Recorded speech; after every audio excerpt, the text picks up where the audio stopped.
டே 11 நான் கப்பி ஃபார்ம் வைக்க போகிறேன். நம்ம நேற்று டப் செட்டப் பண்ணியிருந்தோம். அந்த ரைட் சைடில் லீக்கேஜ் இருந்துச்சு. சரி எம்சிலும் வாங்கிட்டு வந்துட்டோம். சரி மிக்ஸ் பண்ண ஆரம்பிச்சிட்டோம் ஒட்டுறதுக்கு. நான் ஃபஸ்ட்டு வெளியே ஓட்ட ஆரம்பிச்சிட்டேன். உள்ளே கூட அப்புறம் ஒட்டிக்கலான்னு. வெளியே ஃபுல்லாக ஒட்டி முடிச்சுட்டு உள்ளே கொஞ்சம் தண்ணி இருந்துச்சு. அதையும் டப்பில் எல்லாத்தையும் வெளியே எடுத்துட்டேன். வெளியே எடுத்துகிட்டு இப்போ கரெக்டாக உள்ளேயும் வெளியே 2 சைடும் கரெக்டாக ஒட்டிட்டேன்.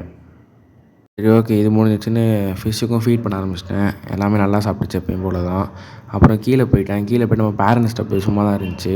அதுலேயும் 3த்துலேயும் உள்ள ஃபாக்ஸ் டெயில் எல்லாத்தையும் எடுத்து ஒரு மக்கில் போட்டுட்டேன். நான் க்ளீன் பண்ணிட்டு போட்டுக்கலான்னு. அப்புறம் டப் எடுத்துகிட்டு போயிட்டு வாஷ் பண்ண ஆரம்பிச்சிட்டேன். எல்லாமே கொஞ்சம் அழுக்காக தான் இருந்துச்சு. அதே மாதிரி கொஞ்சோண்டு எல்லாத்தையும் கொஞ்சம் தொடச்சி விட்டேன். இப்போ நம்ம எம்சில் போட்டு ஒட்டியிருந்தோம், அதையும் நம்ம எடுத்துட்டோம். ஏன்னா இந்த டப்பை நம்ம குட்டி தான் யூஸ் பண்ண போகிறோம். அதனால் எல்லாத்தையும் எடுத்துட்டோம். இப்போ அந்த எம்சில் போட்டதும் தெரியக்கூடாதுன்னு சொல்லி ஒரு நல்ல ப்ரெஷ் எடுத்து எல்லாத்தையும் ஏற்ற ஆரம்பிச்சிட்டோம். இப்போ ஓகே, எல்லாமே செட் ஆகிடுச்சு. இப்போ இந்த மொயினா தூக்கி லெஃப்ட் சைடில் வச்சுட்டு இதை அந்த இடத்துல வைக்க போகிறோம்.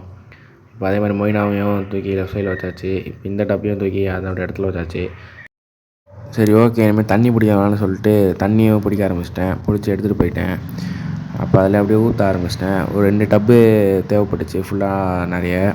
அப்புறம் லைவ் பிளான்ட்ஸும் ஆட் பண்ணிட்டேன். ஃபாக்ஸ் டெயில், டக்வீட் எல்லாத்தையும் போட ஆரம்பிச்சிட்டேன். தண்ணி செட் ஆனோடனே ஃபிஷ் ஆட் பண்ணிக்கலாம்.